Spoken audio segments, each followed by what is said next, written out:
Certains qui sont en train de monter la pente. Il y a d'autres qui sont en train de la descendre, mais nos enfants sont encore au début de la pente. Donc il faut penser à eux.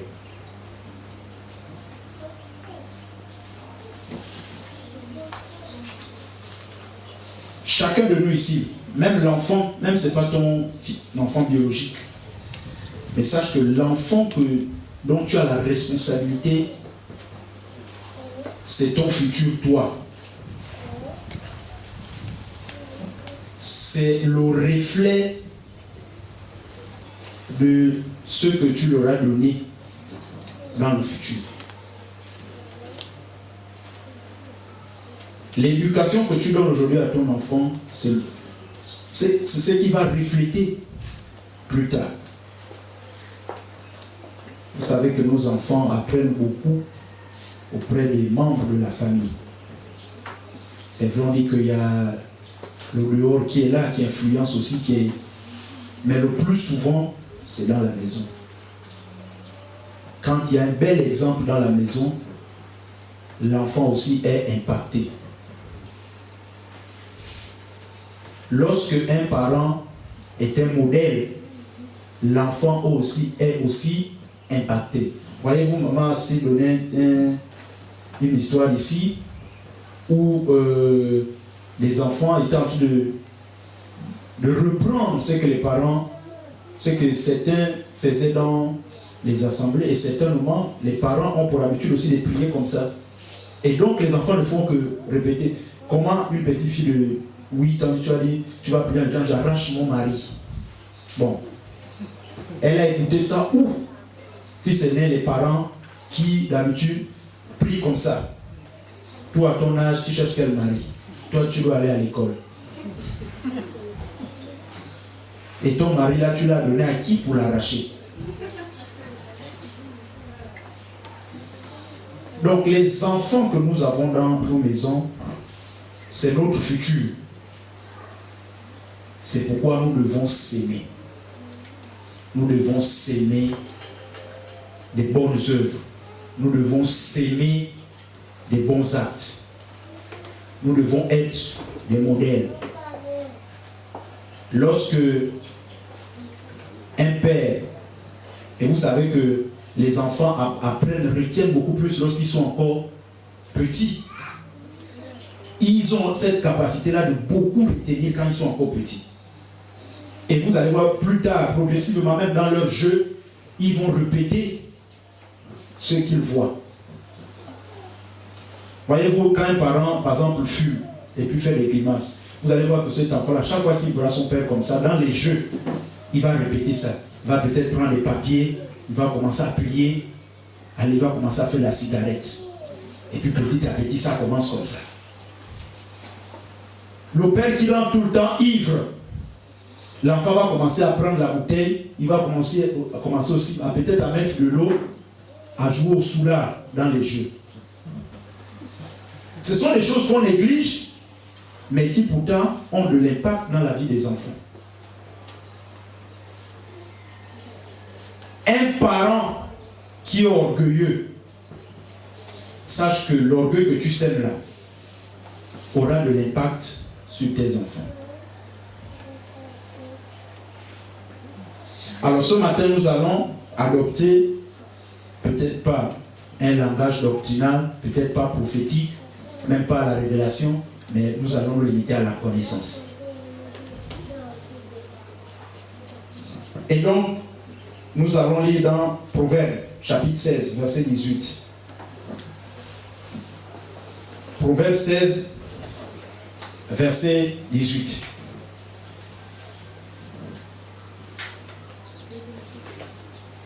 Proverbes 16 au verset 18. Oui. L'arrogance précède la ruine. L'arrogance précède la ruine. Et l'orgueil précède la chute. L'orgueil précède la chute. L'orgueil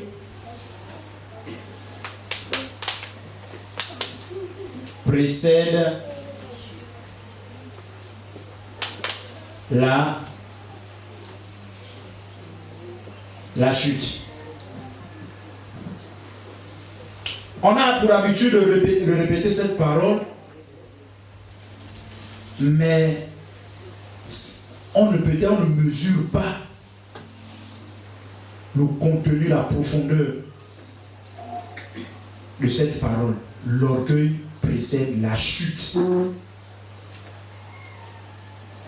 C'est un fait établi. Ça, on n'a même pas besoin d'être chrétien pour comprendre ça. On n'a pas besoin d'être chrétien pour comprendre que l'orgueil précède la chute.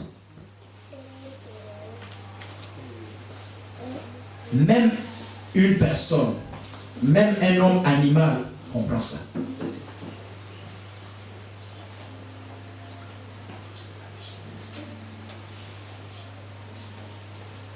C'est pourquoi, mes bien-aimés, rassurez-vous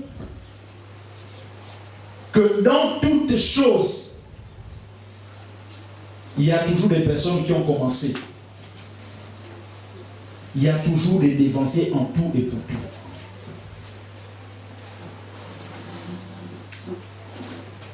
Quand un parent dit à son enfant, fais comme ça, c'est parce que le parent a de l'expérience par rapport à la vie. Quand un aîné te dit marche comme ça, c'est parce que le parent, l'aîné, a de l'expérience par rapport à la vie. Il y a un adage qui dit que c'est que un adulte peut voir étant assis, un enfant même étant debout ne peut pas le voir. C'est très profond. Un aîné, un dévancier a une vision très élargie de la vie. Et quand il te dit de marcher comme ça, aller à gauche, aller à droite, c'est pour t'éviter les pièges de la vie. Mais certaines personnes tellement enflées d'orgueil pense souvent que c'est de la manipulation, pense souvent que c'est de l'asservissement, que tu vas avoir de la domination sur la personne. Est-ce que le fait que tu éduques ton enfant, cela signifie que tu domines l'enfant? Est-ce que le fait que tu aies autorité sur l'enfant signifie que tu domines l'enfant? Un véritable parent n'est pas autoritaire. Mais un véritable parent est une autorité. Attention. Il y a une différence entre être autoritaire et avoir de l'autorité. Même dans vos lieux de travail, si tu es responsable, un responsable n'est pas autoritaire. Un responsable, il a de l'autorité. Il gère avec autorité. Parce que quand tu deviens autoritaire, tu gaspilles tout.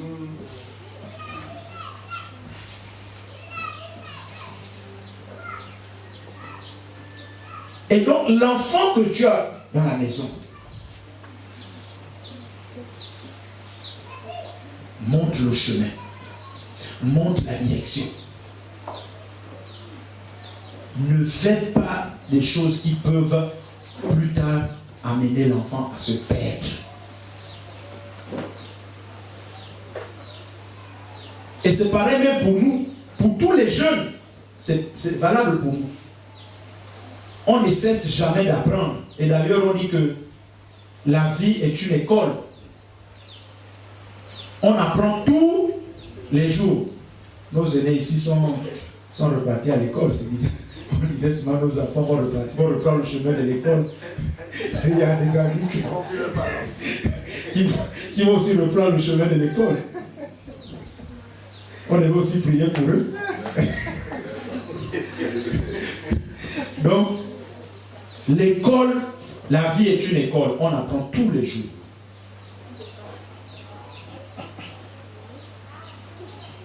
Et on n'apprend pas seulement, surtout pour ceux des personnes un peu plus majeures, on n'apprend pas seulement au sein de notre famille, on apprend même avec les autres dehors.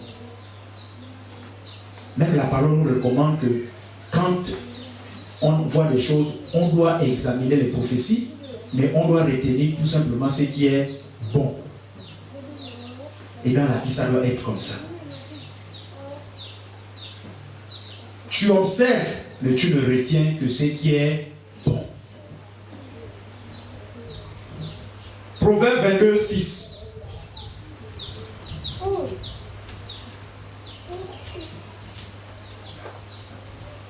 Proverbe 22, 6.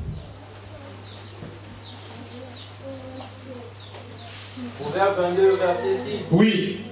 Instruis l'enfant selon la voie qu'il doit suivre. Instruis l'enfant selon la voie qu'il doit suivre. Quelle est l'instruction que toi tu donnes à ton enfant? J'espère que les enfants, vous nous écoutez. Vous m'écoutez ce matin. Quelle est l'instruction que ton parent te donne? Dieu a dit, instruis l'enfant selon la voie qu'il doit suivre. Laquelle des voies? Parce que, on ne le veut pas, il n'y a que deux types de voies. Soit tu instruis l'enfant dans la mauvaise voie, ou tu l'instruis dans la bonne voie.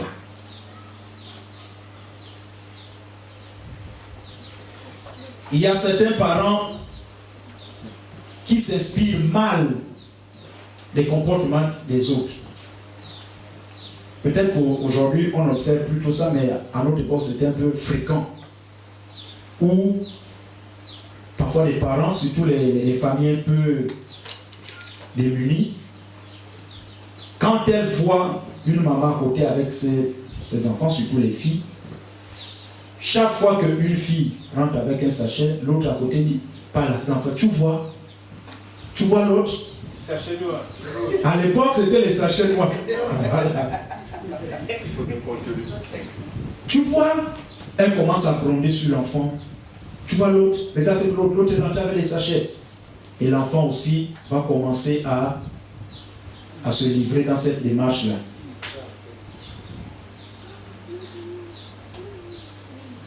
Il y a un film gabonais comme ça, vraiment très instructif, et dans ce sens-là. Un journaliste gabonais qui a tourné ce film-là. Ça allait dans ce sens-là. Copine qui avait des grosses voitures, de belles maisons, tout ça. Mais elle menait une vie de débauche. Et l'autre, la maman à côté, voyait sa fille qui menait bien ses études. Elle a dit non, toi tout le temps c'est l'école, voilà les autres, ce sont des grosses voitures, des grosses maisons. Elle a suivi le chemin des autres. Et à la fin, c'est elle qui a eu la maladie. Celle qui suivait bien l'école, tout le temps elle était sur ses cahiers, elle étudiait, mais à la fin, à cause de suivre les autres, c'est elle qui a pris la maladie. Pourtant les autres qui menaient une vie de débauche, épargnés. À cause de quoi? De la mère. Instruis l'enfant selon la voie. Quelle est la voie dans laquelle toi tu instruis ton enfant? Continue, frère. Et quand il sera vieux, il ne s'en détournera pas. Il ne s'en détournera pas. Et quand il sera vieux, vieux ici, ne voyez pas le troisième âge. Hein? Non. C'est dans l'évolution de l'enfant. Il y a des enfants aussi qui sont des exemples. Toujours qui reviennent sur les paroles des parents. Quand une personne va dire, non, mon père me disait ça. Ma mère me disait ça. De faire comme ça. C'est ce que nous devons inculquer à nos enfants.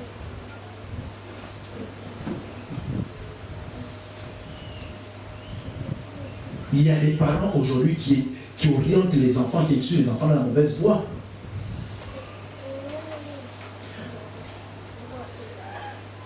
Parce que, imaginez-vous, votre enfant commet des gaffes dehors, on l'arrête, prenez l'argent, vous allez délivrer. Il revient. Il recommence.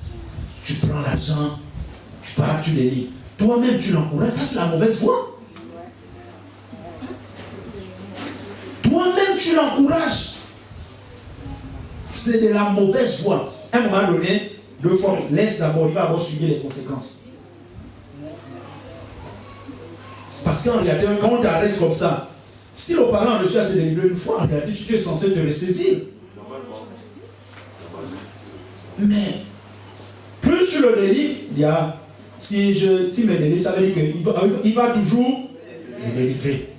Et il va continuer à sa bêtise. Les parents sont prêts à aller s'endetter parce qu'il faut aller délivrer ton enfant qui a commis une gaffe.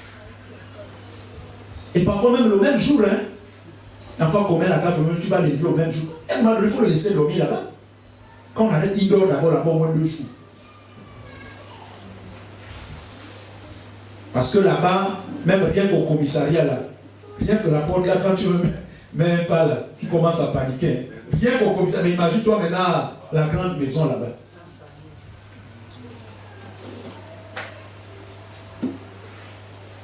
Quelle est la voie?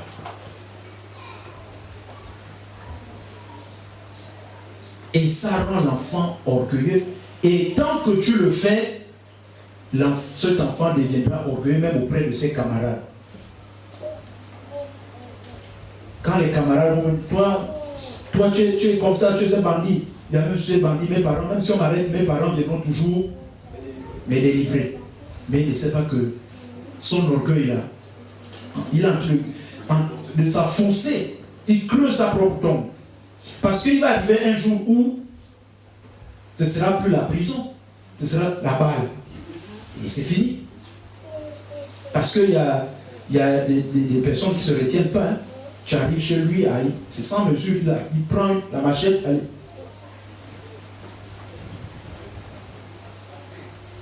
Moi, chez moi, là-bas, le petit frère de mon bailleur, là, il a coupé un voleur la main est restée. La main est restée dans la maison. Le voleur a voulu faire entrer, plus que la porte s'ouvrait, il y avait un trou. Il a mis la main. Et lui-même, le petit, c'est un militaire. Il écoute le plus comme ça, il prend la machette, il coupe la main, il restait à l'intérieur en train de trembler. Il est parti avec un bras coupé. Le souvenir. Le souvenir, et chaque fois que tu vas regarder comme ça, le fruit.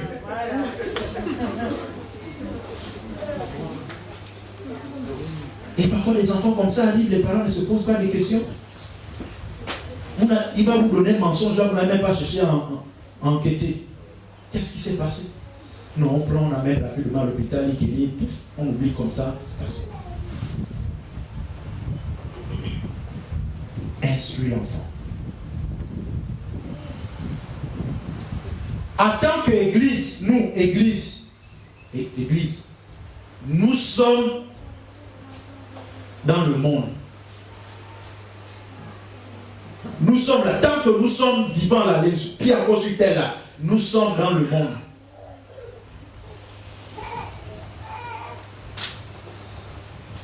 En tant qu'enfants de Dieu, nous ne sommes plus du monde, mais nous sommes dans le monde. Il faut faire cette distinction. Hein. Nous ne sommes plus du monde parce que nous ne pensons plus comme le monde. Mais nous sommes dans le monde. C'est pourquoi nous devons faire attention avec nos attitudes. Nous devons faire attention avec nos comportements.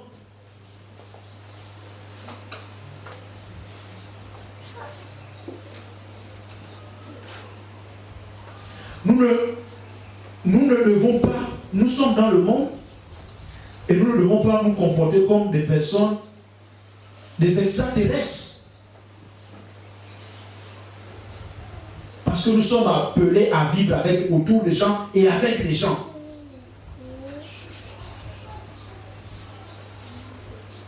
Et parmi nous, dans ce monde-là, il y a forcément des grands et des petits.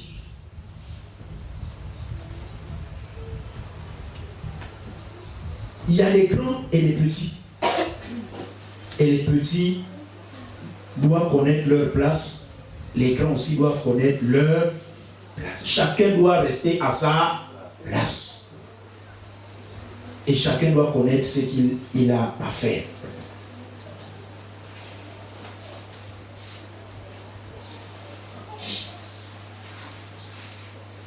Le Seigneur nous a appelés en tant qu'enfants de Dieu à vivre en paix avec tout le monde. Que tu sois chrétien ou pas, tu dois vivre en paix avec tout le monde. Mais quelqu'un qui est orgueilleux, toi tu penses que tu es en paix avec les gens. Si tu es orgueilleux, tu n'es pas en paix avec les gens. Parce que les gens vont toujours te fouiller.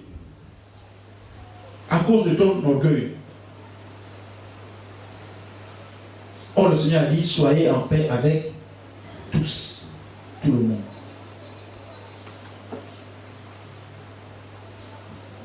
Romains chapitre 12, verset 18 à 21.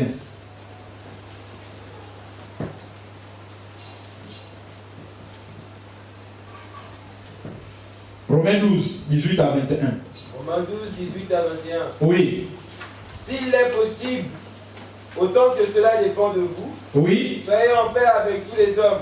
Si cela dépend de vous, soyez en paix avec tous les hommes. Tous les hommes sans distinction. Que tu sois africain, européen, américain, sois en paix avec tout le monde. Oui. Verset 19. Oui. Ne vous vengez point vous-même, bien-aimés. Ne cherchez pas à vous venger vous-même. Mais c'est l'attitude souvent des orgueilleux. Ils veulent toujours se faire justice. Mais ils ne savent pas qu'en voulant se faire justice, ils sont en train d'aller vers la chute. Ils s'exposent. Oui, bien aimé. Ne vous vengez point vous-même, bien-aimés. Ne vous vengez point vous-même. Mais laissez agir la colère. Regardez. Et j'ai toujours tendance à dire que la loi est bête, mais elle reste la loi. Parce que souvent, quand nous posons des actes, on semble souvent bien faire. Dire que je suis en harmonie avec la loi. Mais souvent la loi vient nous confondre.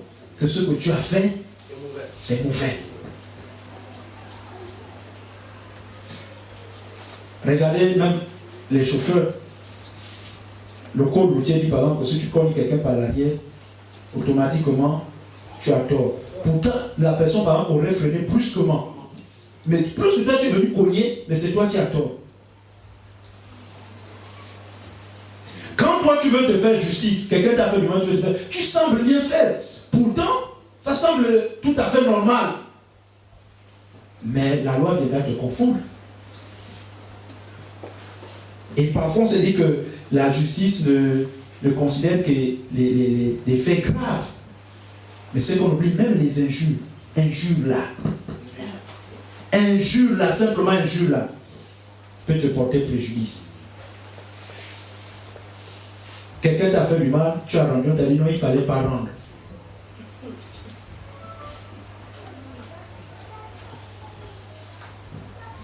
Continue, frère. Car il est écrit. Car il est écrit. À moi la vengeance. C'est Dieu qui dit à lui la vengeance. À moi la rétribution. Oui. Dit le Seigneur. Oui.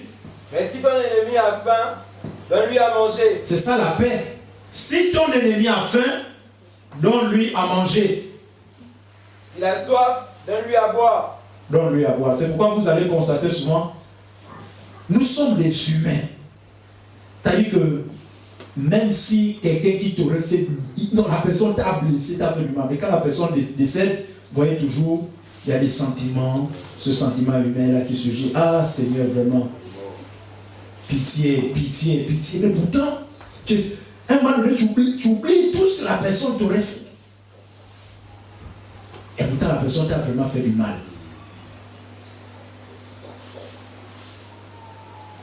C'est pourquoi le Seigneur va plus loin, c'est profond. Ici, ton ennemi a faim, donne-lui à manger, donne-lui à boire.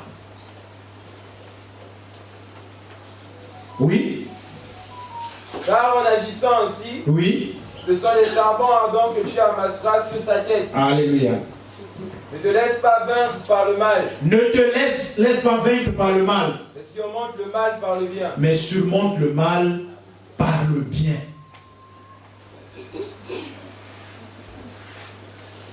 Mais si toi tu demeures orgueilleux, non parce qu'on m'a fait comme ça, moi je fais comme ça, on m'a fait comme ça, moi je reste comme ça. Non, moi je reste carré sur ma position. Non, moi, non, va demander, non, moi je peux. Ça, ce sont les attitudes des orgueilleux. Non, moi je ne peux pas aller demander pardon. Non, si vous demandez pardon, ce n'est pas baissé.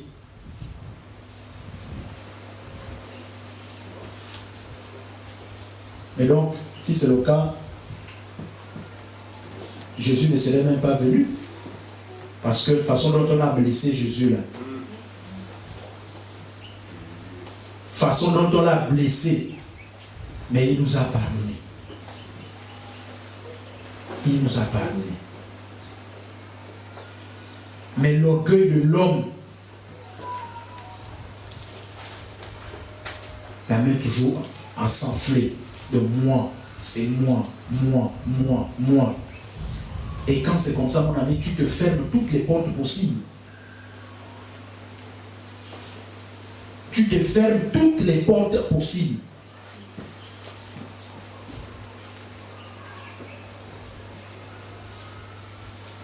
Surmonte le mal par le bien. Évitons d'être orgueilleux. L'orgueil n'a jamais fait du bien à quelqu'un. Jamais. L'orgueil a toujours fait du mal.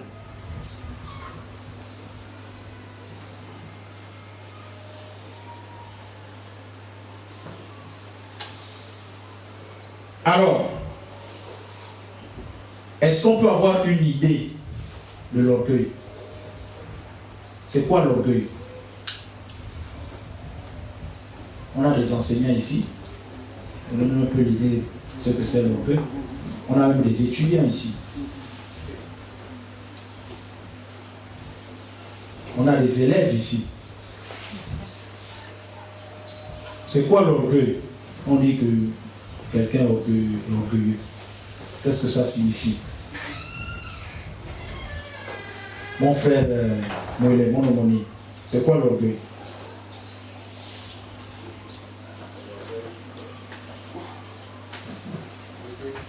L'orgueil, c'est le côté négatif de la personne.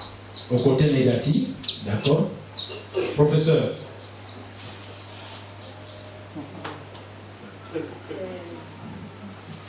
C'est une attitude que l'on adopte souvent pour nous mettre en avant. Très bien. L'orgueil, c'est un sentiment. Oui, frère. L'orgueil, c'est comme le dimensionnement de soi-même qui donne à un homme de voir les autres comme étant plus en dessous de lui. Très bien. C'est cela l'orgueil. L'orgueil, c'est un sentiment exagéré qui amène la personne à se voir toujours au-dessus des autres. C'est-à-dire que pour lui, personne ne peut être au-dessus de lui. C'est un sentiment exagéré de sa propre valeur. C'est-à-dire que lui est plus valeureux que les autres. En dehors de lui, personne d'autre. Ça, c'est une attitude orgueilleuse.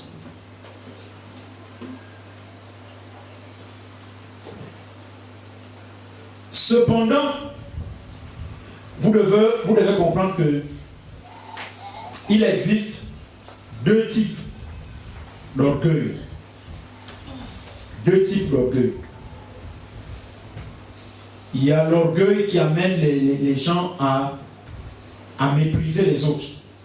Ça, c'est, comme le frère il l'a dit, le côté négatif même de l'orgueil. Mais il y a l'orgueil également qui amène l'homme à préserver sa dignité. Ce que tu fais, les gens semblent le voir mal, mais dans le fond, c'est correct.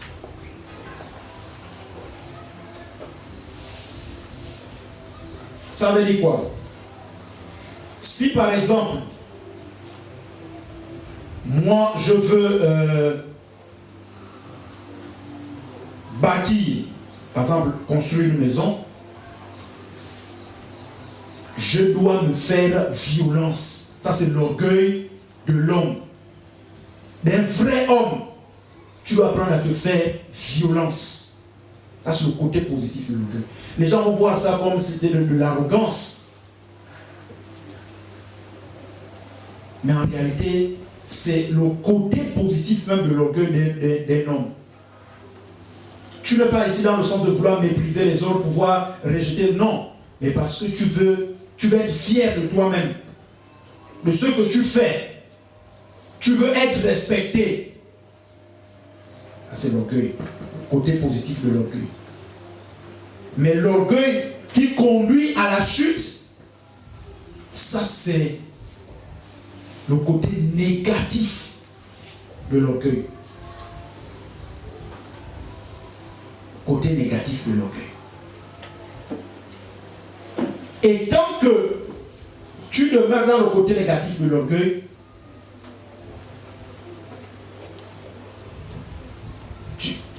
tu t'enfonces. Tu vas tout droit dans la fosse. Quand on parle de côté négatif de l'orgueil, il y a l'orgueil ici, qui est égal à l'arrogance. C'est pourquoi vous allez voir que le passage a commencé par l'arrogance. Précède quoi? La ruine. Le côté négatif de l'orgueil, c'est l'arrogance. Quand on est un homme arrogant, hautain.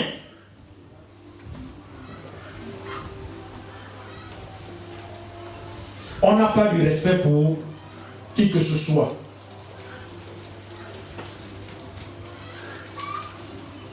Ça, c'est le mauvais côté de l'orgueil. Et ça, c'est un côté que vous devez tout faire pour épargner vos enfants. Que chacun de nous doit s'épargner. Ça, c'est l'orgueil qui finit par déchirer les gens, par détruire.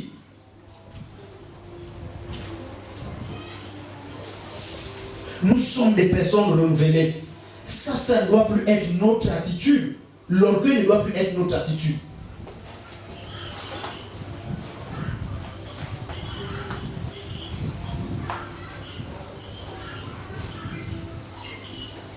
On te demande de faire ceci, toi tu mets, lui là il se prend pour qui?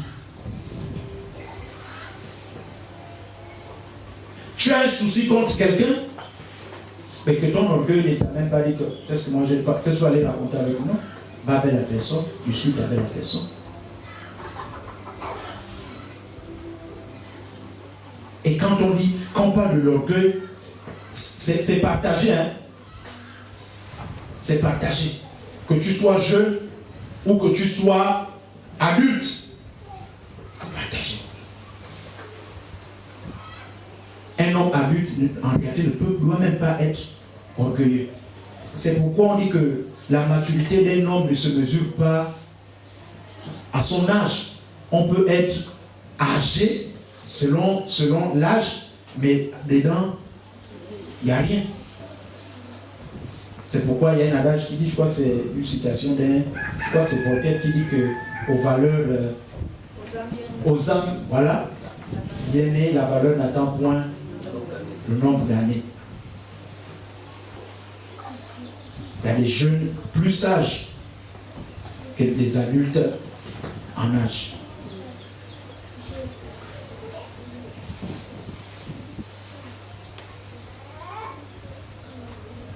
Proverbe 16, 19.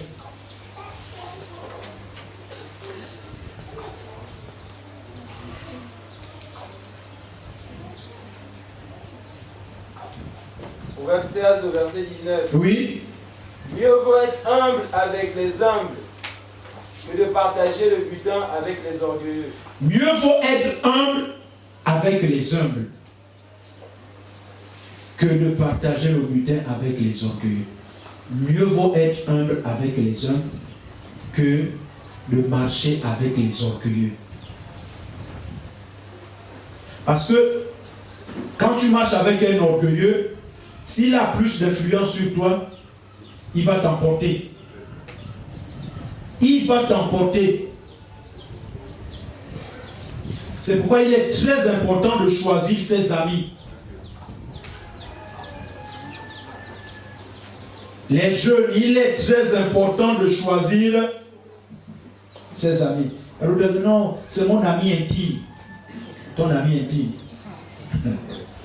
Vous savez, c'est les mots que vous utilisez là. Ton ami intime. Non, on se partage tout, on se confie tout.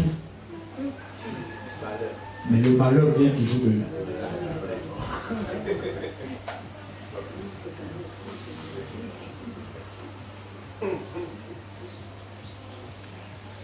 Le malheur, parfois, tout le monde dit que le malheur ne vient jamais de loin. Ami intime, que tu dis ami intime là, un jour, mais mettez-vous seulement en conflit, tous tes secrets vont être exposés. Tous tes secrets. C'est-à-dire que le jour là, vous allez oublier l'intimité que vous aviez là. Tout sera exposé. Et c'est là les gens sont, oh, attends. C'est pas ceux-là qui racontaient que ce sont des amis intimes. Les inséparables. Les inséparables.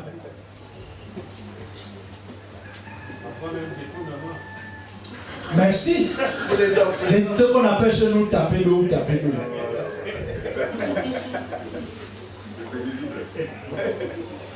Les détournements. C'est dangereux. Attention. Mieux vaut marcher avec les humbles que de marcher avec les orgueilleux.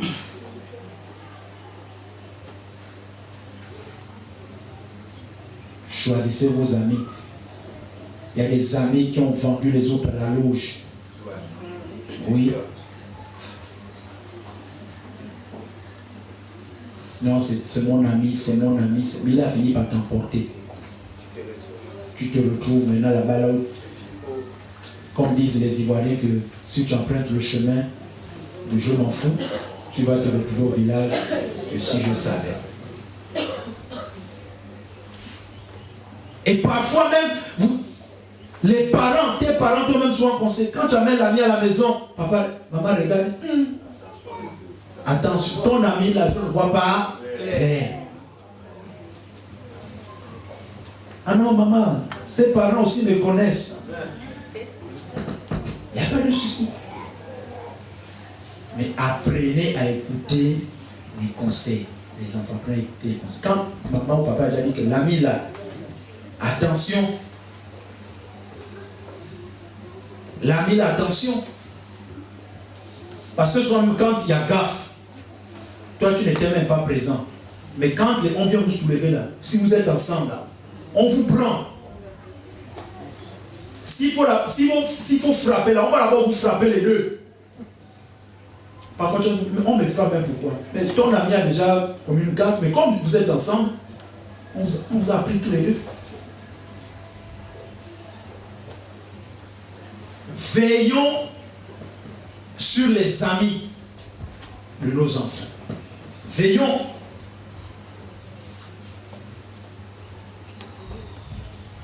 Veillons. Moi, avec mon grand garçon qui est à la maison, tous les jours, à tout moment, je m'en vais chez mes amis. Je m'en vais avec mes amis. J'ai dit, mais toi, tes amis là, je ne les vois jamais à la maison. Mais c'est toi qui vas. À partir de là, il a commencé à mener au moins 2, 3 personnes. Au moins, j'ai eu une idée. Je connais. Tu veux sortir? J'ai dit, donne-moi le numéro de tes amis là. Donne-moi un numéro de tes amis. Parce qu'en cas de... Tout retombe sur les parents. On va dire, non, mais lui, il est en train de dormir. Il ne sait pas là où se trouvent ses enfants. Et moi, c'est comme ça que mon père m'a toujours dit. Même quand tu te balades, avertis toujours là où tu vas. Même quand tu voyages, chaque fois que vous franchissez une étape, si vous êtes à Lambaréné, appelle pour dire, ah, voilà, nous sommes déjà à Lambaréné. À telle zone, on est déjà à telle zone. Parce qu'en cas de au moins, on a une idée de là où on peut aller, on peut te chercher. Mais il y a des parents, vous laissez les enfants comme ça. Il se balade comme il veut, quand il veut. Vous ne savez même pas là où il se trouve. Parfois, il dort là-bas. Il vient 2 jours après. Et ce qui est curieux chez nous, c'est que parfois, quand on lance même les avis de recherche, quand on ouvre, on trouve la personne, on ne signale même plus qu'on a trouvé. Mais quand c'est pour lancer les avis, partagez. Quand on retrouve la personne, on ne vient plus signaler qu'on a retrouvé.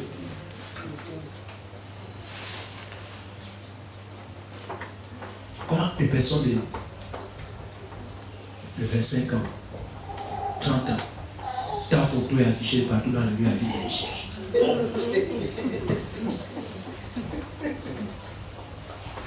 Et quand on cherche, elle était chez son ami. Oh, ils sont partis, ils étaient si c'est où.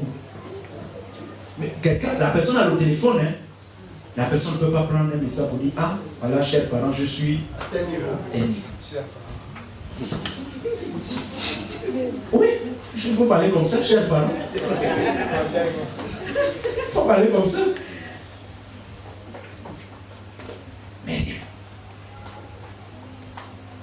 montrons la voie à nos enfants.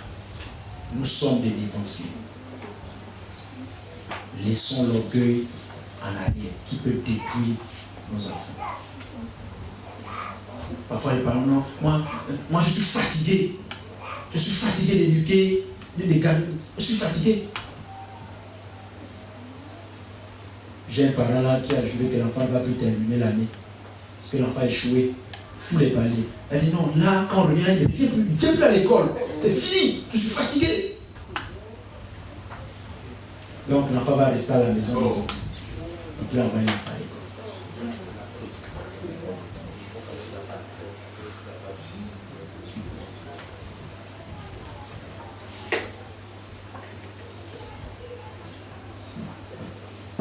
Non. Un véritable parent, aucun enfant ne peut te dépasser. Oh, ton enfant, c'est ton enfant. Les femmes, tu l'as porté 9 mois, c'est ton enfant. Le plus souvent, les enfants deviennent orgueilleux, c'est parce qu'on laisse parfois des portes. On a laissé dès le départ des portes ouvertes. On a laissé les portes ouvertes. Et les portes ouvertes, c'est le laxisme qu'on a vis-à-vis de nos enfants. Et c'est ce qui les pousse parfois à devenir orgueilleux. Un parent trop tolérant finit par détruire son enfant.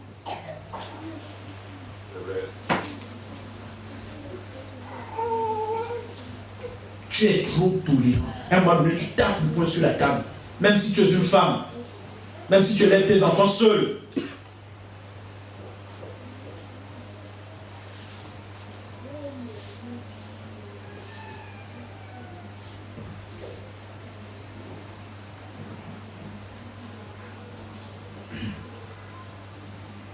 On va prendre le psaume 31, verset 23.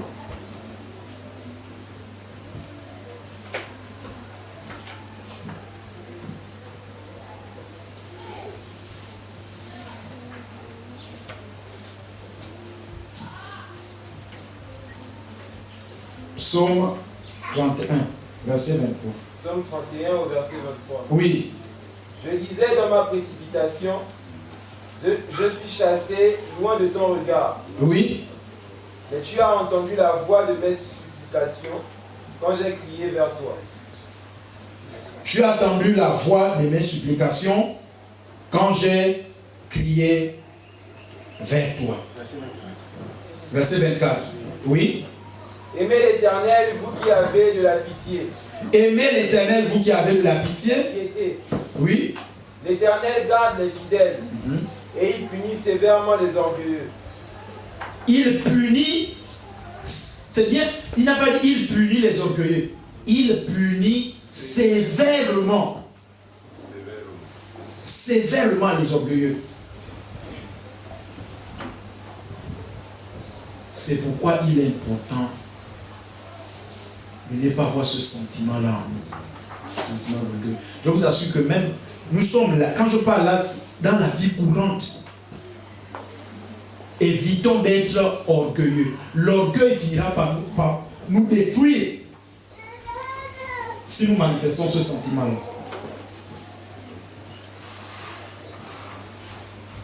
L'orgueil finira par nous détruire.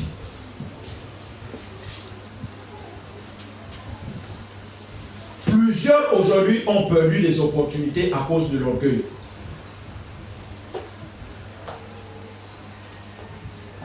Tellement il est rempli de lui-même. Non, moi je ne peux pas faire ça. Non, moi on te propose, non, qui moi? Non, non, ça c'est pas pour mon niveau. Oui.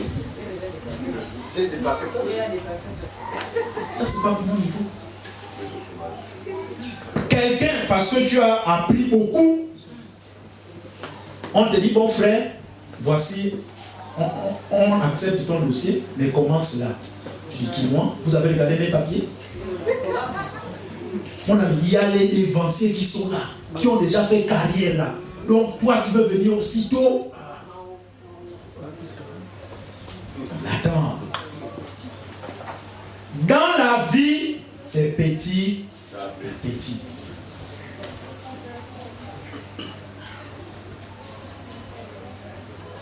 Parce que vous savez qu'il y a un fossé entre la théorie et la pratique. Quelqu'un il est là depuis des années pratiques. Toi tu viens avec ta théorie et tu veux venir t'imposer. Ça c'est de l'orgueil. Tu es orgueilleux.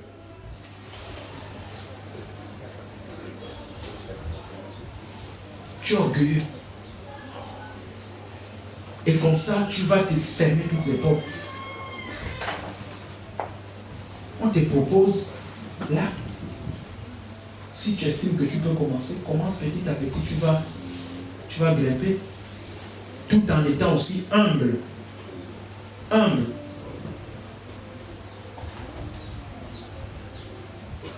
Non, ça, non. Moi, je ne peux pas faire ça.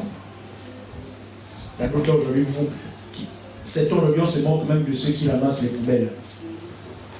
Mais parmi ceux qui ramassent les poubelles, il y a des diplômés. Hein. Bien sûr. Bien sûr. Il y a des diplômés, mais ils ont choisi de faire ce métier-là. C'est tout. Et maintenant, Merci.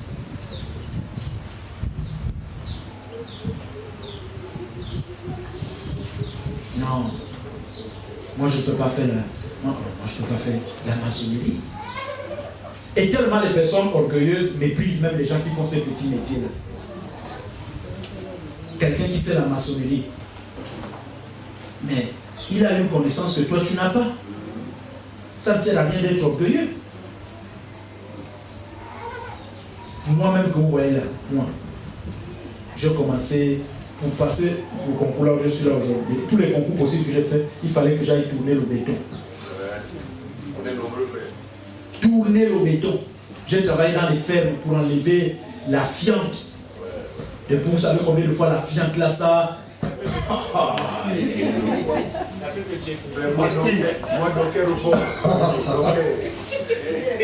Toute la journée, tu es dedans, tu sors là. Non. Tu ne peux pas passer à côté des gens comme ça. Ça sent la fiente des poules. Mais on était là dedans parce qu'il fallait trouver. C'est pas quelqu'un.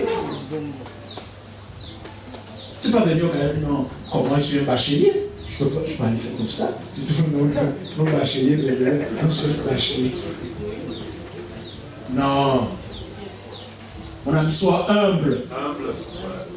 Le Seigneur a dit que l'humilité précède la gloire. Commence là, le Seigneur va t'élever. Amen. Amen, amen, amen.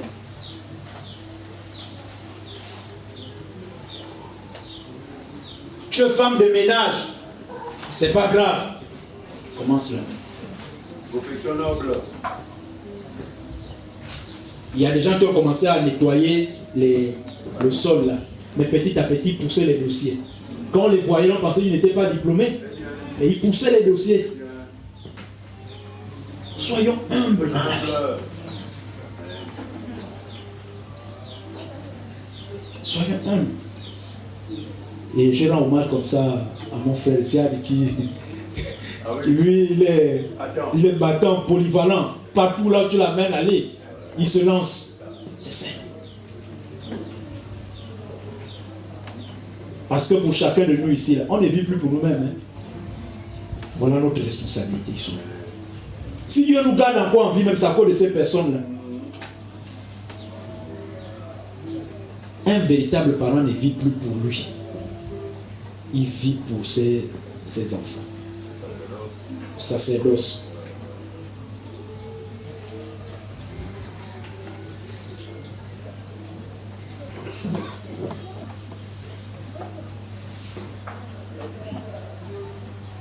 Donc le Seigneur punit sévèrement les orgueilleux.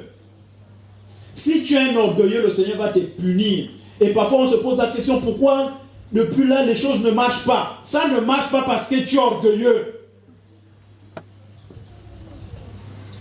Peut-être là on te demande de commencer, c'est le Seigneur qui te dit commence là. Mais tellement nous, on n'est pas sensible à la voix de Dieu, on s'est dit bon, je suis moi ma place est être directeur général.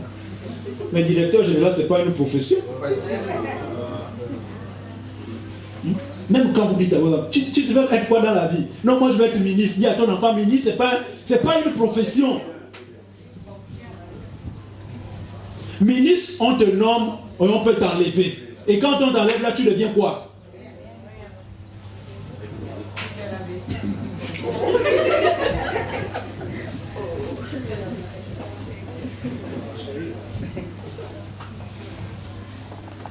Soyons sensibles à la voix de Dieu. Je rends grâce à Dieu pour le témoignage du frère. C'est pendant qu'il est malade, c'est là le Seigneur dit, bon, là, je veux voir vraiment si tu es prêt à vraiment assumer ce stage-là.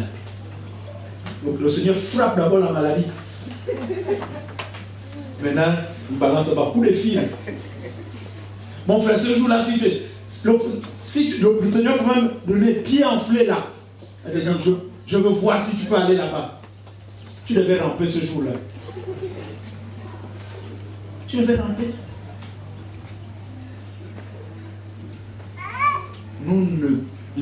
Les voix de Dieu sont son âme. Comment quelqu'un qui cherche l'esclave depuis, il est en forme, il est sous ses plans et d'autres. C'est maintenant dans la maladie qu'il va passer l'entretien. Et tu sais que quand on est malade là, même mentalement, on n'est pas prêt.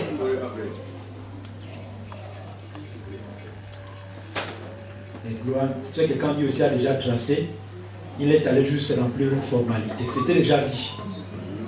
C'était déjà tracé. Amen.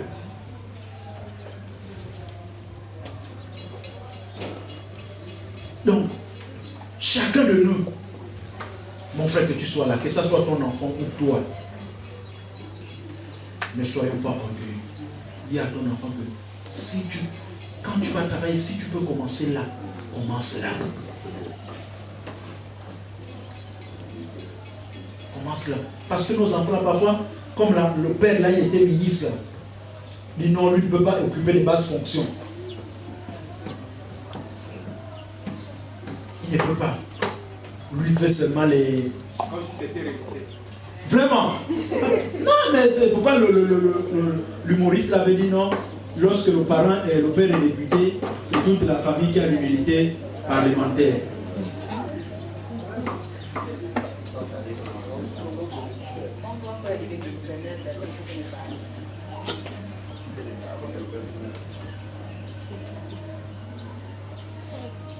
Dans la vie, on évolue progressivement. C'est parce que le plus souvent, c'est parce qu'on veut sauter les étapes qu'on finit toujours par se cogner.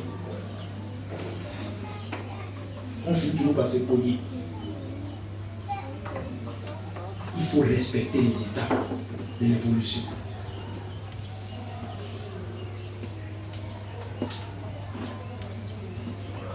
Il y a des parents, vous avez détruit l'avenir de vos enfants parce que vous avez voulu sauter les étapes.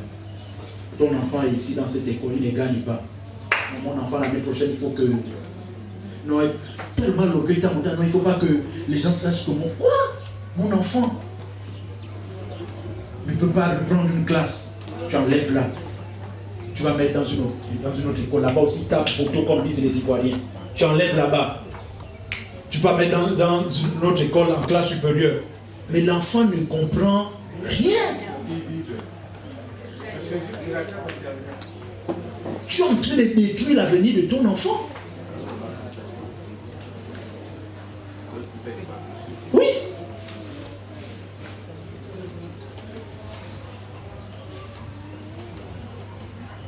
Chez nous, on a une collègue qui est mariée à un monsieur très riche. Très riche.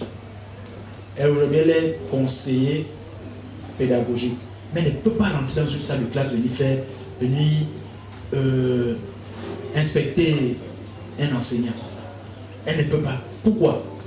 Parce qu'elle a payé le diplôme. Elle a payé le diplôme parce qu'elle dit que je suis la femme d'un chef. Et donc je ne peux pas, moi en tant que femme, je ne peux pas me rabaisser à être dans les salles de classe. Elle a le diplôme, elle est conseillère. Mais quand on l'a fait, elle ne reste que dehors comme surveillante. Tu peux pas arriver à te dire que c'est une surveillante, mais elle est conseillère pédagogique. Mais elle ne peut pas rentrer. Parce qu'elle va commencer à venir te raconter quoi. Elle ne peut pas venir te donner. Non, les directeurs, elle ne peut pas. Parce qu'elle n'a pas été formée. Mais à cause de ses moyens, elle a l'argent.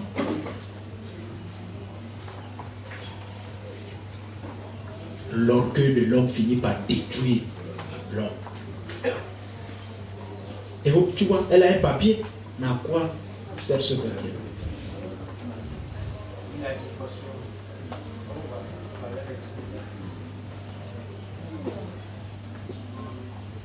Amenez vos enfants.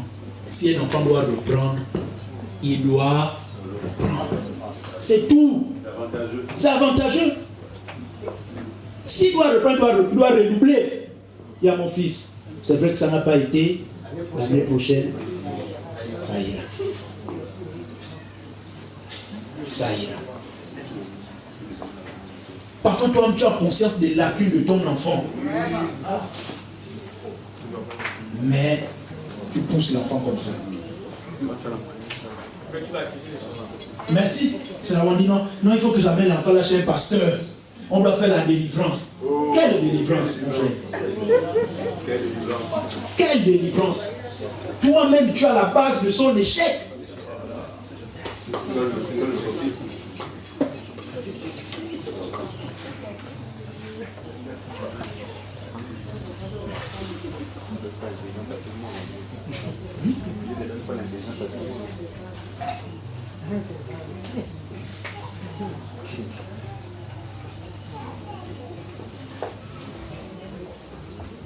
Non, Dieu donne l'aide.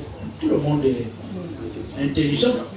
Mais ce qui est ce que tout le monde n'est pas appelé à devenir intellectuel. Voilà. Mais à la base, tout le monde est intelligent.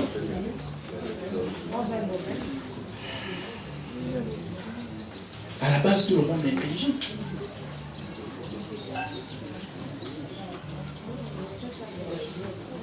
Peut-être tout le monde n'est pas appelé, si pour le dire, n'est pas appelé à réussir sur le plan académique. Voilà.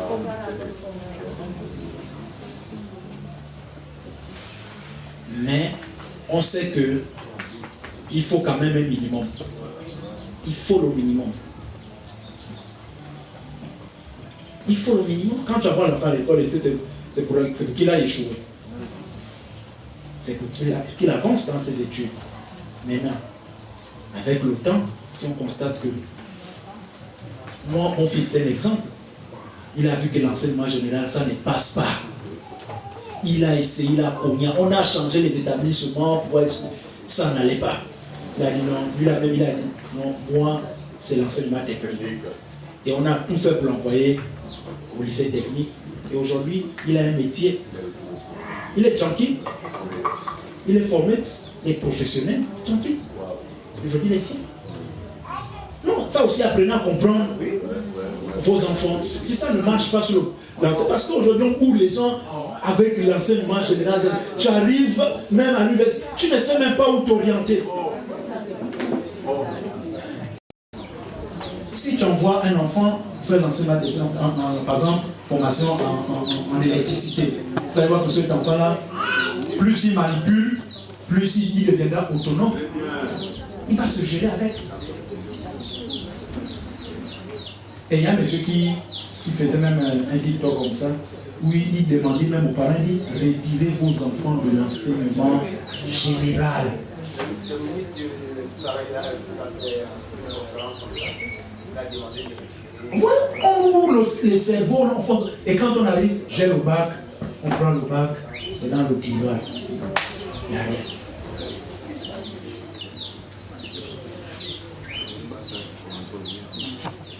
Parce que même ceux qui vont à l'UEB en matière littéraire, quand tu sors de là, il faut encore une spécialité. Il faut que tu sois... Voilà. Et là, si tu veux, il faut repartir à l'école, à l'ENS. Et c'est tout tellement bas. Et tout ça, Dieu ne nous attend pas. Même que tu es dans tous ces tralala. Je regardais une vidéo où un jeune catholique qui faisait les cours de théologie. Il était pratiquement à la 6e ou 7e année comme ça. Il est mort. Vous devenez prêtre. J'ai dit mon frère, tous ces années-là, vous pensez que Dieu est dans ces histoires-là, tout il a près de 8 ans d'études. Parce que Dieu attend ça. Dieu attend ça. 8 ans. Tu vas là-bas, tu vas là-bas, tu vas là-bas, tu vas là-bas. Tout ça, c'est l'orgueil de l'homme. Si on a une opportunité où on peut rester tranquille, allons, envoyez vos enfants là. Et l'enfant va progresser. Et évitons l'orgueil à nos enfants. Non, moi je ne peux pas faire ça. Moi je ne peux pas faire ça. Moi je peux pas aller comme ça. C'est pas comme ça.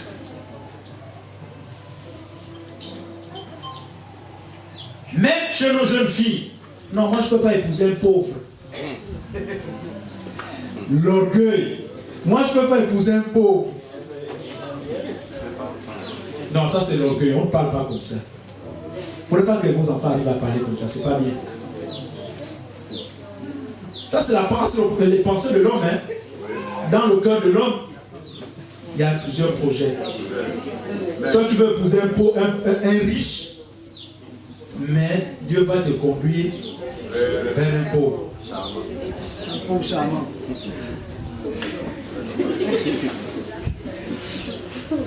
À d'autres qui disent non, aussi. Un pauvre. Non, ici c'est juste pour dire que évitons l'orgueil. Parce que l'orgueil nous freine. L'orgueil nous freine.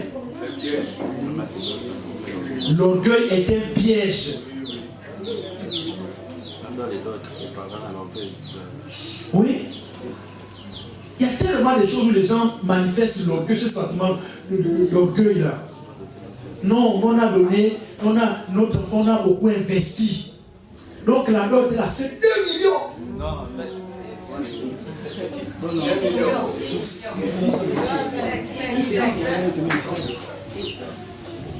5 millions. Ah! Mais 5 millions, ça c'est studio.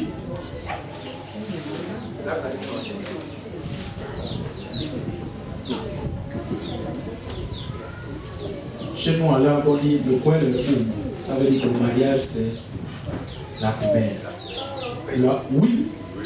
Parce que même quand vous êtes marié, même quand c'est que tu donnes là, même étant marié, tu viendras toujours donner à la belle famille.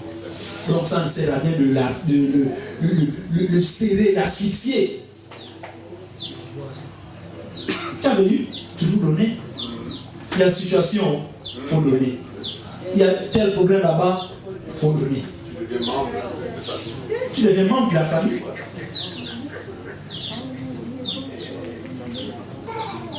Mais tu as investi sur ton enfant. Attends, tu voulais que attends. C'est qui avait venu investir pour ton enfant? Je veux qu'il y ait un investi. Oh, c'est dans ton obligation. C'est naturel, c'est ton enfant. C'est toi qui l'as mis au monde. Investis. Mais mon ami, aucun parent ne peut récupérer un investissement. C'est impossible. Mon ami, quand on parle d'investissement, il faut commencer depuis le ventre. Ça commence depuis ici. Tu dépenses là. Quand ça vient là, tu dépenses. L'école, tu ne peux pas récupérer, c'est impossible. Même si on est dans la note là, non, c'est même pas le. L'homme aussi, ses parents dépensés. Oui, l'homme aussi, les parents dépensés.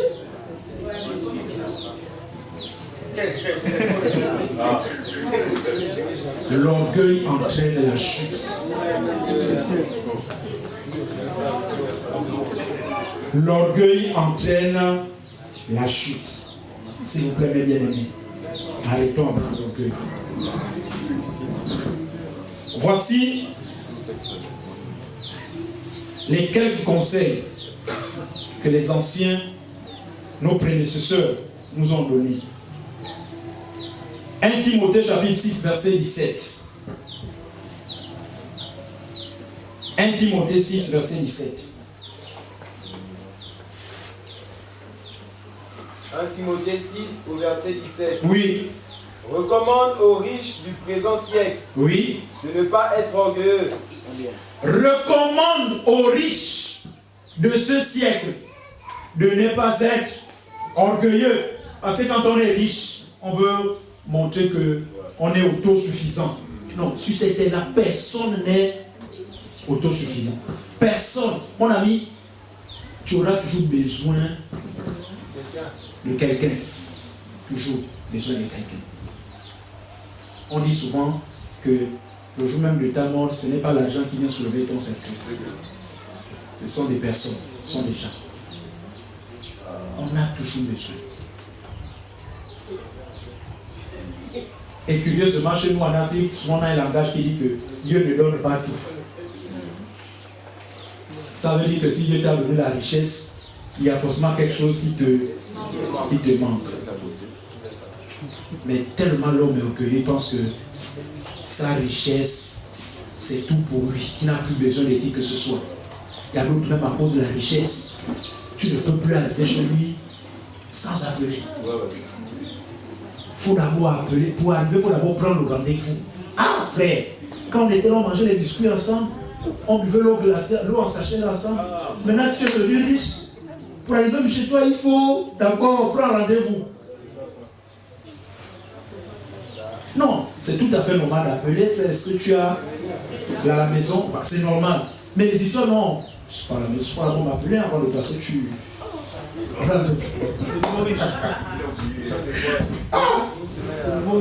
Une semaine à l'avance, merci.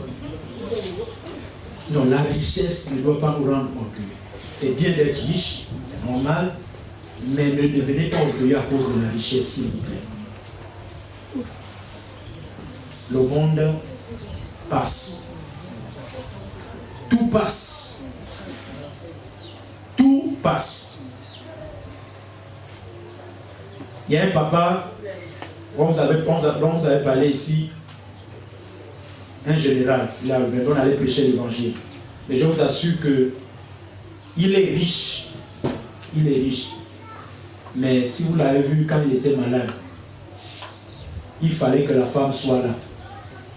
Il fallait que la femme soit là. C'est pour montrer ici qu'on a toujours besoin de quelqu'un. Dans la maladie, comment il marche, mais il fallait que la femme soit là. Donc là, non, à cause de la richesse, moi je n'ai pas besoin d'une femme. C'est l'autre qui vient, ça part, ça vient, ça part, et moi j'ai mon argent. Ok. Mais il y a des gens étant riches dont on a trouvé les cadavres en décomposition. Évitons l'orgueil à cause de la richesse. Et c'est ce que le Seigneur nous rappelle ici. Reprends, frère. Recommande aux riches du présent siècle, oui, de ne pas être orgueilleux, de ne pas être orgueilleux, et de ne pas mettre leur espérance dans des richesses incertaines. De ne pas mettre leur espérance dans des richesses. Le Seigneur qualifie ça comment? Incertaine. Donc il n'y a aucune certitude, aucune garantie dans ces richesses-là. Il n'y a rien. Ce sont des vanités, ça va. Non. Prenez seulement même le gros coussin de 1 million que tu as dans la maison. Mets ça de l'eau là, dès que la pluie a tapé là-dessus.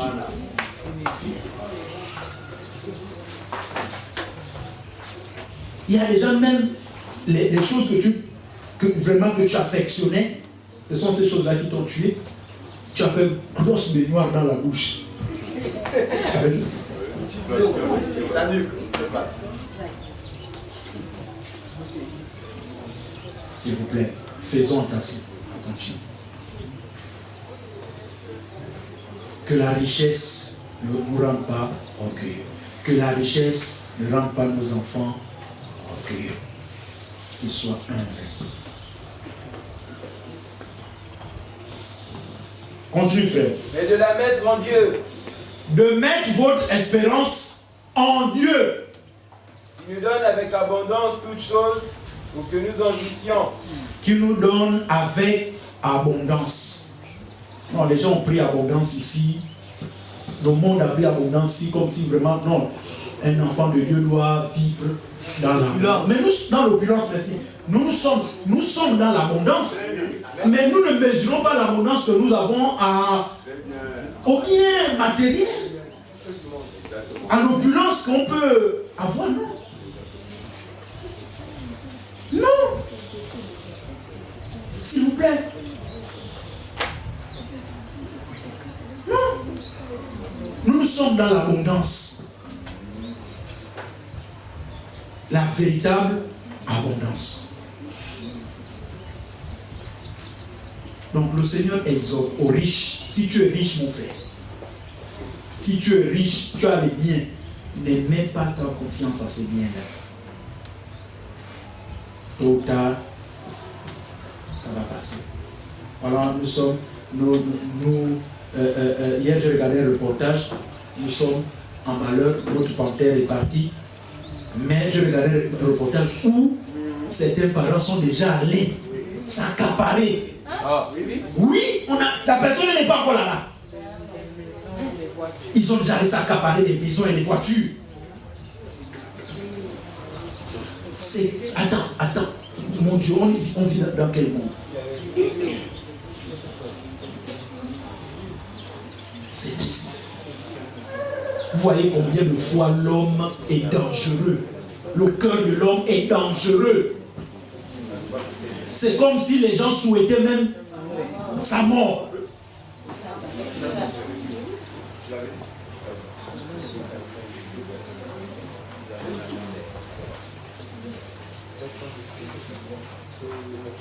La richesse c'est bien, mais la richesse est un danger. Quand je disais tantôt une fois que l'argent est bien, et quand l'argent devient ton maître, tu es foutu. C'est bien d'avoir, l'argent est nécessaire, mais il faudrait que toi tu sois le gérant de l'argent, mais il ne faut pas que l'argent te gère. Mais quand l'argent te gère, mon ami, tu es foutu.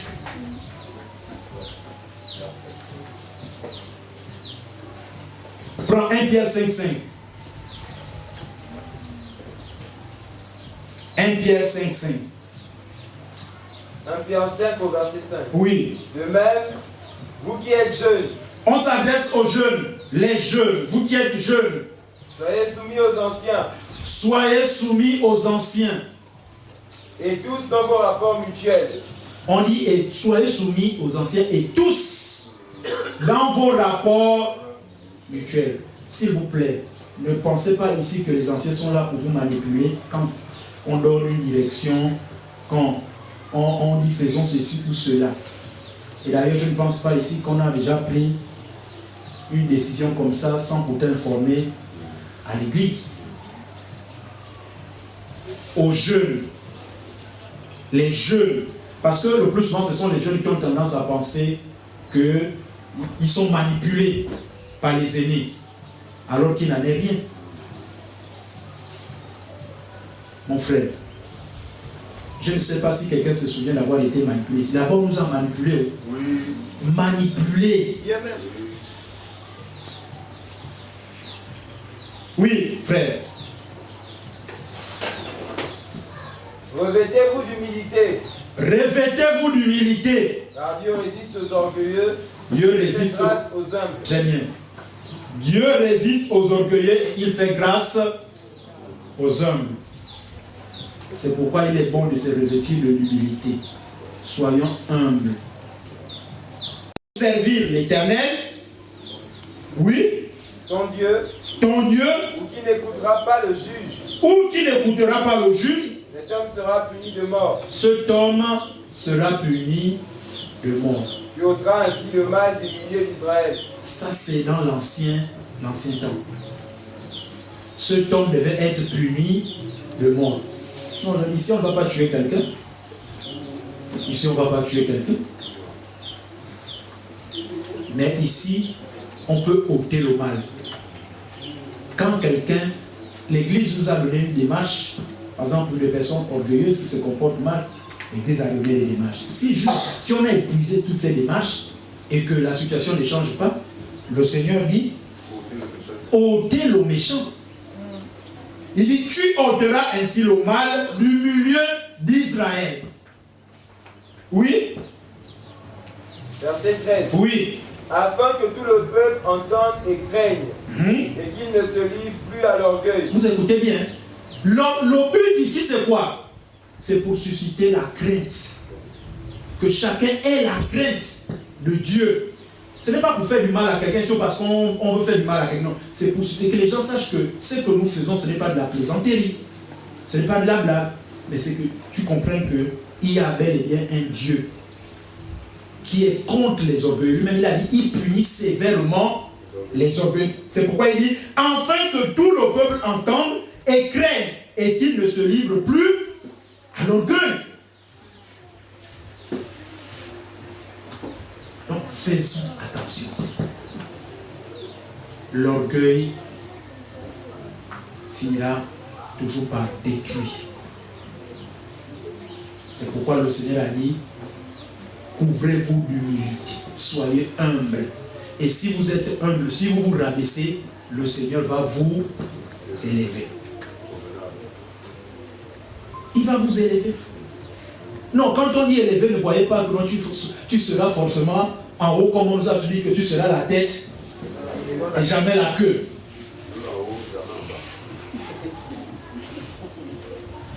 le Seigneur va te l'aider. Ça veut dire quoi? Ici, il faut comprendre aussi que même si aujourd'hui tu ne bénéficies pas de ce que tu aurais semé, la gloire peut revenir même à tes enfants. Oui. Plus tard, aujourd'hui, c'est que tu fais, tu es humble, tu dis, et non, aujourd'hui, tu vois que ça ne marche pas, mais tu continues à persévérer dans l'humilité. Mais, tôt ou tard, ta progéniture finira par le porter. Vous savez, souvent, même quand tu as aidé quelqu'un, et puis, toi, tu es parti. Et puis, l'enfant vient avec, l'enfant cherche, par exemple, un emploi, il vient avec le dossier comme ça, il regarde. Mais le nom là, tu n'es pas l'enfant de tel. Oh si, mais tiens, mais c'est le monsieur qui m'avait. Et pour terminer, j'avais regardé un témoignage comme ça, un monsieur